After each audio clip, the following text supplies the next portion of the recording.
வணக்கம் நேர்களே, இது ஷர்மிளா டாக்கீஸ். நான் உங்கள் டாக்டர் ஷர்மிளா. இன்னைக்கு நியூஸ் பேப்பர்ல படிச்ச ஒரு செய்தி ரொம்பவே மனசை டிஸ்டர்ப் பண்ணிடுச்சு. நிறைய கேள்விகள் இருந்தது. இதை பத்தி நீங்களும் தெரிஞ்சுக்கணும் அப்படிங்கறதுனால தான் இந்த காணொலியை உங்களோட ஷேர் பண்றேன். அதாவது PM CARES for children scheme அப்படின்னு ஒரு ஸ்கீமை கோவிட் காலத்துல பாஜக அரசாங்கம் அறிவித்தது. அதாவது பீக் ஆஃப் கோவிட் கோவிட் வந்து உச்சத்துல இருக்கும் பொழுது மே 29, 2021 இந்த ஸ்கீம் அவங்க அனௌன்ஸ் பண்ணாங்க.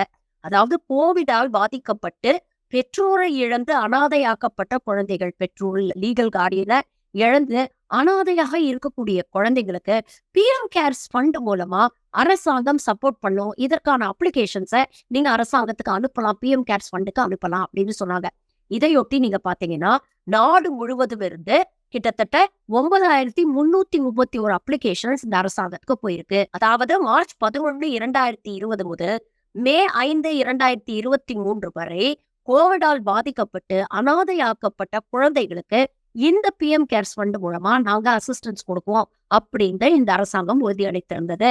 அந்த நம்பிக்கையில அரசாங்கம் சப்போர்ட் பண்ணுன்ற நம்பிக்கையில கிட்டத்தட்ட 9331 அப்ளிகேஷன்ஸ் வந்திருக்கு எல்லா மாநிலங்கள்ல இருந்தும். இதுல குறிப்பா அதிக அப்ளிகேஷன்ஸ் பாத்தீங்கன்னா பாஜக ஆளக்கூடிய மாநிலங்கள்ல இருந்து தான் வந்திருக்கு. ஆனா எந்த மாநிலத்துல இருந்து வந்தா என்ன, குழந்தைங்க தானே. அப்போ இந்த அப்ளிகேஷன்ஸ்ல பாத்தீங்கன்னா இந்த அரசாங்கம் மொத்தம் 4532 அப்ளிகேஷன்ஸ் தான் அக்செப்ட் பண்ணிருக்கிறாங்க. 4781 அப்ளிகேஷன்ஸ், அதாவது கிட்டத்தட்ட வந்ததுலயே 51% அப்ளிகேஷன்ஸை இந்த அரசாங்கம் ரிஜெக்ட் பண்ணிருக்கு. 18 அப்ளிகேஷன்ஸ் இன்னும் பெண்டிங் அப்ரூவல்ல இருக்கு அப்படின்னு சொல்றாங்க. ஆனா என்ன காரணத்துக்காக இப்படி பாதிக்கும் மேற்பட்ட அப்ளிகேஷன்ஸை ரிஜெக்ட் பண்ணிருக்கோம் அப்படிங்கிற காரணத்தை இந்த அரசாங்கம் சொல்ல மாட்டேங்குது. என்டிஏ அரசாங்கத்தை பொறுத்த வரைக்கும் எல்லாத்துலயுமே இவங்களுக்கு வந்து ஒளிவு மறைவு தான். என்னைக்காவது இங்க ஏதாவது ஒரு விஷயத்துல டிரான்ஸ்பரண்டா இருந்திருக்கிறாங்களா அப்படின்னு பாத்தீங்கன்னா இல்ல. பிஎம் கேர்ஸ் ஃபண்டையே நீங்க எடுத்துக்கங்களேன். ஆரம்பத்துல பிரதமரை வச்சு ப்ரமோட் பண்ணி தான் இது அரசாங்க தரப்புல கலெக்ட் பண்ணக்கூடிய ஒரு ஃபண்ட் அப்படின்னு சொல்லிதான் பிஎம் கேர்ஸ் ஃபண்ட ஆரம்பிச்சாங்க. அப்பவே ஏகப்பட்ட விமர்சனங்கள் எழுந்தது. ஏற்கனவே பிஎம் தலைமையில டிசாஸ்டர் ரிலீஃப் ஃபண்ட் அப்படிங்கிற ஒரு ஃபண்ட் இருக்கும் பொழுது எதுக்கு தனியா பிஎம் கேர்ஸ் ஃபண்ட்னு ஒண்ணு ஆரம்பிக்கிறீங்க அப்படிங்கிற கேள்வி எழுந்தது. இது மட்டும் இல்லாம அரசு ஊழியர்களை கம்பல் பண்ணி இதுக்கு கண்டிப்பா நீங்க அட்லீஸ்ட் உங்களுடைய ஒரு மாச சேலரியை டொனேட் பண்ணணும் அப்படிங்கிற அளவுக்கு ஃபோர்ஸ் பண்ணி எல்லாரையும் டொனேட் பண்ண வச்சாங்க.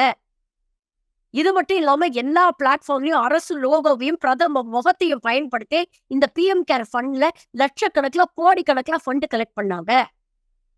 ஆனா அதுக்கப்புறம் ஆர்டிஐ மூலமா இந்த பிஎம் கேர்ஸ் ஃபண்ட்ல இதனால் வரைக்கும் எவ்வளவு ஃபண்ட் கலெக்ட் ஆயிருக்கு அப்படிங்கிற கேள்வியை ஒருத்தர் எழுப்பின உடனே இந்த அரசாங்கம் என்ன சொல்லிடுச்சு, இது அரசாங்க தரப்புல கலெக்ட் பண்ண ஃபண்ட் இல்ல, இது ஒரு ட்ரஸ்ட் மூலமா கலெக்ட் பண்ண ஃபண்டு, அதனால இந்த ஃபண்டை பத்தின டீடைல்ஸை வெளியிட முடியாது அப்படின்னு வெளியிட மறுத்துட்டாங்க. இன்னி தேதியில பிஎம் கேர்ஸ் ஃபண்ட்ல எவ்வளவு ஃபண்ட் இருக்கு, அது எதுக்காக பயன்படுத்தப்பட்டிருக்கு அப்படின்ற எந்த தகவலும் பொதுவெளியில் வராது. இந்த அரசாங்கம் உங்களுக்கு கொடுக்காது. இப்படிப்பட்ட சூழ்நிலையில தான் கோவிடால் அனாதையாக்கப்பட்ட குழந்தைங்களுக்கு அப்ளிகேஷனை ரிஜெக்ட் பண்ணிருக்கிறாங்க. என்ன காரணத்துக்காக இதை ரிஜெக்ட் பண்ணிருக்கிறாங்க அப்படிங்கிற விஷயத்தையும் இந்த அரசாங்கம் வெளியிட மாட்டேங்குது. அப்ப நியாயமா நமக்கு கேள்வி வருமா வராதா? ஏன் ரிஜெக்ட் பண்ணிருக்கீங்க அப்படிங்கிறதுக்கு ஒரு நியாயமான காரணம் சொல்லணும். இல்லைன்னா அவங்களுக்கு அசிஸ்டன்ஸ் கொடுக்கணும். உண்மையிலே பிஎம் கேர்ஸ் ஃபண்ட்ல இன்னைக்கு எவ்வளவு பணம் இருக்கு, பணம் இருக்கா இல்லையா, அப்படியே இருந்தாலும் அதை எதுக்கு யூஸ் பண்ணீங்க, இல்லைன்னா வேற எதுக்காவது அதை பயன்படுத்திட்டீங்களா அப்படிங்கிற கேள்வியை இன்னைக்கு நம்ம கேட்க வேண்டியிருக்கு. எல்லாருமே பிஎம் கேர்ஸ் ஃபண்டுக்கு டொனேட் பண்ணிருக்கிறாங்க. எதுக்காக டொனேட் பண்ணணும், நல்லது நடக்கணும். கோவிடால எத்தனையோ ஏழை எளிய மக்கள் பாதிக்கப்பட்டிருக்காங்க, அவங்களுக்கு நம்மளால முடிஞ்ச உதவியை நாம செய்யணும். அதை அரசாங்கம் மூலியமா செஞ்சா கண்டிப்பா அவங்களுக்கு போய் அந்த உதவி சேரும் அப்படிங்கிற நம்பிக்கையின் அடிப்படையில தானே பிஎம் கேர்ஸ் ஃபண்டுக்கு எல்லாரும் டொனேட் பண்றாங்க. எத்தனையோ தனி மனிதர்கள் டொனேட் பண்ணிருக்காங்க, நிறுவனங்கள் டொனேட் பண்ணிருக்கு. பிரதமர் நரேந்திர மோடி அவர்களின் முகத்துக்காக தான் இவ்வளவு டொனேஷன்ஸ், இவ்வளவு ஃபண்ட் வந்திருக்கு. அவர் நல்லது செய்வார் அப்படிங்கிற நம்பிக்கையில தான் மக்கள் டொனேட் பண்ணிருக்கிறாங்க.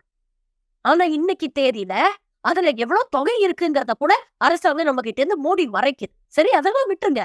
இப்ப பிரச்சனை குழந்தைங்க பாதிக்கப்பட்டிருக்காங்க, பெற்றோரை இழந்து அனாதையா நிக்கிறாங்க. அவங்களுக்கு என்ன அசிஸ்டன்ஸ் இந்த அரசாங்கம் கொடுக்க போகுது? அவங்களுடைய கல்வி, அவங்களுடைய சுகாதாரம், அவங்களுடைய படிப்பு, அவங்களுடைய எதிர்காலம், இதுக்கெல்லாம் என்ன பண்ண போறீங்க? என்ன காரணத்துக்காக இந்த அப்ளிகேஷன்ஸ ரிஜெக்ட் பண்றீங்க? அப்படிங்கிறத வெளிப்படையா சொல்லணுமா இல்லையா? நியாயமான காரணமா இருந்தா அதை ஏத்துக்கிட்டு போறோம். அதுல என்ன ஒளிவு மறைவு? இப்படி எத்தனையோ விஷயங்கள்ல இந்த அரசாங்கம் நம்மளை ஏமாத்திட்டு இருக்கு. ஒரு ஜனநாயக நாட்டுல மக்களால் தேர்ந்தெடுக்கப்பட்ட அரசாங்கத்துக்கு மக்களுக்கு தகவல்கள் சொல்ல வேண்டிய கடமை இருக்கு. ஆனா மேலும் மேலும் இந்த பாஜக அரசாங்கம் பல விஷயங்களை மூடி மறைக்குதே தவிர உண்மையான தகவல்களை மக்கள் கிட்ட கொண்டு வந்து சேர்க்க மாட்டேங்குது. உண்மையிலேயே படிக்கும் பொழுது ரொம்ப வருத்தமா இருக்கு. அந்த குழந்தைங்க எல்லாம் இப்ப எப்படி இருக்கிறாங்களோ, யார் தயவுல இருக்கிறாங்க, அவங்க சாப்பிடுறாங்களா இல்லையா, அவங்களுடைய படிப்பு என்ன ஆக போகுது, அவங்களுடைய எதிர்காலம் என்ன ஆக போகுது, இதெல்லாம் நினைக்கும் போது உண்மையிலேயே வருத்தமா இருக்கு. இந்த அப்ளிகேஷன்ஸ் எல்லாம் மீண்டும் மறுபரிசீலனை பண்ணி முடிஞ்ச அளவுக்கு எல்லா குழந்தைகளுக்கும் உதவுறதுக்கு இந்த அரசாங்கம் முன் வரணும். இந்த கோரிக்கையை இந்த காணொளி மூலமாக ஒன்றிய பாஜக அரசுக்கு வைக்க விரும்புகிறேன். நன்றி, வணக்கம்.